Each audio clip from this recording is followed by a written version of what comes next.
E aí, galera, tudo bem? Professor Paulo Gereba de História.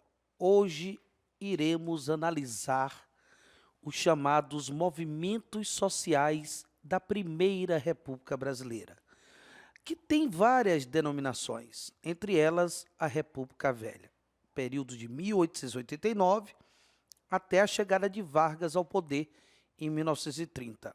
Aguardem aí, hein, galera.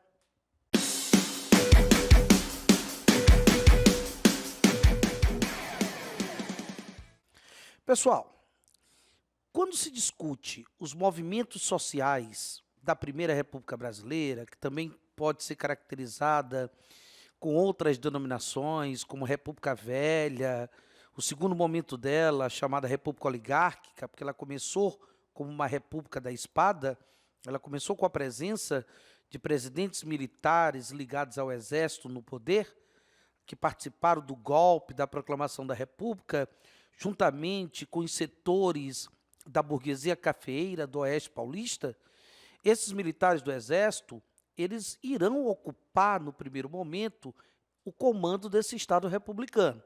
Nós teremos o presidente Deodoro, que irá ser substituído, para terminar o seu mandato, pelo presidente conhecido como Marechal de Ferro.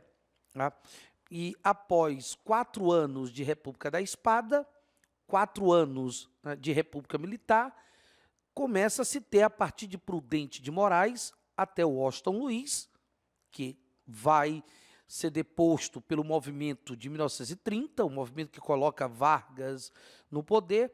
Até esse momento, nós teremos um processo de república oligárquica, ou seja, a política brasileira de Prudente de Moraes ao Washington Luiz, ela vai ser comandada por oligarquias.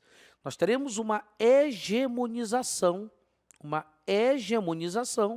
oligárquica na política brasileira, principalmente das duas oligarquias regionais consideradas mais poderosas em termos político e econômico.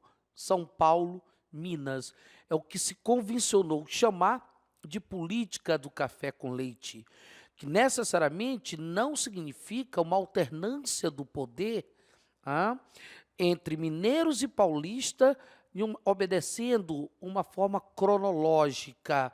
Pelo contrário, se tem aí uma hegemonização de mineiros e paulistas no comando da nação brasileira. Isso de Prudente até o Washington Luiz. Ok, galerinha? E o que a gente observa que essas oligarquias, apesar do poder político e econômico delas, são oligarquias que vão precisar costurar uma série de alicerces políticos para poder se perpetuarem no poder. E aí nós temos um desses grandes alicerces, é a política dos governadores, uma política de clientelismo, uma política de troca de favores entre as chamadas oligarquias nacionais, mineiras e paulistas, que estão no comando do Estado republicano brasileiro, e as oligarquias regionais e as oligarquias estaduais, através de troca de favores.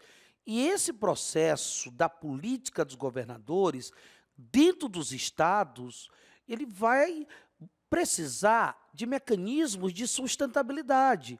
E quando se fala dos mecanismos de sustentabilidade da política dos governadores, que as oligarquias regionais terão que fazer, terão que costurar, para poder mineiros e paulistas conseguir se perpetuarem de uma forma hegemônica no poder, tirando ali em 1910, no governo Hermes da Fonseca, que mineiros e paulistas romperam, e as chamadas oligarquias de oposição, como é o caso do Rio Grande do Sul, acabaram aproveitando e venceram as eleições em 1910. Tirando esse momento, até a ruptura definitiva de mineiros e paulistas, nas eleições de 1929, o que se observa é que a política dos governadores ela vai ser muito importante para essa hegemonização política. E dentro dos estados, essa política dos governadores, ela irá utilizar mecanismos muito importantes para essa hegemonização do poder entre mineiros e paulistas. Quando se fala desses mecanismos, nós estamos falando, por exemplo, do coronelismo. O coronelismo é um dos mecanismos importantes que vai dar sustentabilidade para o esquema da política dos governadores, assim como a comissão de verificação dos poderes, a famosa comissão de verificação dos votos, onde você tem a presença de parlamentares que comandam essas comissões, já que não tem justiça eleitoral, não há justiça eleitoral nesse momento, não existe um TRE, um TSE, como se tem hoje, que cuida do processo eleitoral. Você não tem, você tem uma eleição que ela é cuidada pela Comissão de Verificação dos Poderes. E os parlamentares que estão nessa comissão, eles fazem parte do esquema da política dos governadores. Essa comissão é ela que vai ser responsável pelo processo de quê? De fiscalização, é ela que irá, através do famoso voto do bico de pena, diplomar o candidato ou até mesmo impugnar determinadas urnas. E como essa comissão ela está vinculada diretamente àquela política tradicional dos governadores, essa comissão ela vai realizar fraudes eleitorais. Então, a organização política brasileira, durante aí a chamada República Oligárquica, que é também conhecido como República Velha, ela vai funcionar principalmente com esses mecanismos, né? Nós teremos alianças entre mineiros e paulistas, hegemonizando o poder, teremos a política dos governadores, as práticas de fraude eleitorais, com a comissão de verificação dos votos ou de poderes, e até mesmo o próprio coronelismo. Mas é preciso enxergarmos que a primeira República Brasileira foi uma república que ocorreram várias contestações. Esse Estado republicano, ele foi contestado, apesar dessa hegemonização política de mineiros e paulistas, apesar das práticas clientelistas, da política dos governadores, do coronelismo e seus mecanismos de controle do curral eleitoral, como o voto do cabresto, como o assistencialismo. Apesar de todo esse processo, o que a gente observa é que durante a Primeira República Brasileira, principalmente esse momento da República Oligárquica, nós teremos vários movimentos sociais que vão contestar esse Estado republicano. Vários movimentos sociais, certo? E quando você fala desses movimentos sociais da República Velha, movimentos rurais, como, por exemplo, o cangaço, nós temos o contestado e Canudos. Podemos destacar esses três movimentos como os principais movimentos rurais que ocorreram na chamada República Oligárquica Brasileira. Quando você fala de movimentos sociais urbanos, nós podemos destacar a Revolta da Vacina, podemos destacar também a Revolta da Chibata e o movimento tenentista. O movimento tenentista dos 18 do Forte, o movimento tenentista da Coluna Prestes, além do próprio movimento operário. São chamados movimentos sociais urbanos que irão se destacar na chamada República Velha ou República Oligárquica Brasileira.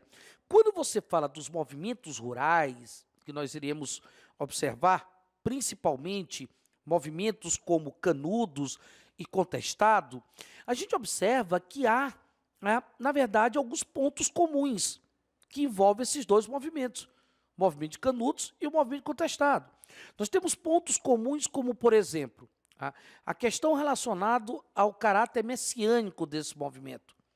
A presença de uma liderança espiritual, de uma liderança religiosa, como Antônio Conselheiro em Canudos, como o monge José Maria, lá no movimento Contestado, e isso aproxima esses dois movimentos, que foram movimentos populares, são movimentos populares, foram movimentos que, na verdade, contestaram a ideia de modernização desse Estado republicano, né? Principalmente no que diz respeito à questão relacionada à fome, a questão relacionada à falta de terra. Quando você olha, por exemplo, o movimento de Canudos, você tem uma reivindicação até mesmo no que diz respeito à questão da fome e da seca no Nordeste, da exploração das práticas do coronelismo. São reivindicações, ou até mesmo questões de ordem religiosa, como, por exemplo, a falta de líderes espirituais no sertão nordestino. Canudos, que construiu o Arraial, que é muito mais que o Arraial, é uma verdadeira cidade, né, com o projeto de ali se ter uma igualdade social, se ter o fim das práticas de exploração do coronelismo, né, mas, acima de tudo, um movimento onde você tem uma carisma, né, um carisma social. Existe ali no movimento de Canudos um movimento de carência social contestado, existe um movimento de reivindicação social, tá? Reivindicação social que está presente. E os dois movimentos foram acusados pelo Estado oligárquico brasileiro de movimentos fanáticos, de movimentos contrários à República, de movimentos monarquistas, né, foram acusados e reprimidos violentamente, tanto Canudos e contestado, ao ponto de alguns autores olhar para Canudos e ver uma perspectiva de bravura e loucura, né, dentro desse movimento. Diferentemente do cangaço, o cangaço não. O cangaço foi um movimento rural, porém ele não teve esse caráter messiânico. Apesar das discussões historiográficas em torno do cangaço, uma das grandes questões é a luta, principalmente no que diz respeito através de prática de banditismo social. Nós temos vários bandos de cangaceiro, um dos mais famosos é o bando de Lampião, o cangaço que sobreviveu durante toda a Primeira República, porque em determinados momentos o cangaço se voltava contra esse modelo oligárquico. Em outros momentos, o cangaço estava a favor do modelo oligárquico. Daí esse movimento ter sobrevivido, por exemplo, durante a Primeira República, a República Oligárquica Brasileira. Ok, galerinha? Então, esses são os chamados movimentos rurais da Primeira República Brasileira. Tudo bem? Um grande abraço.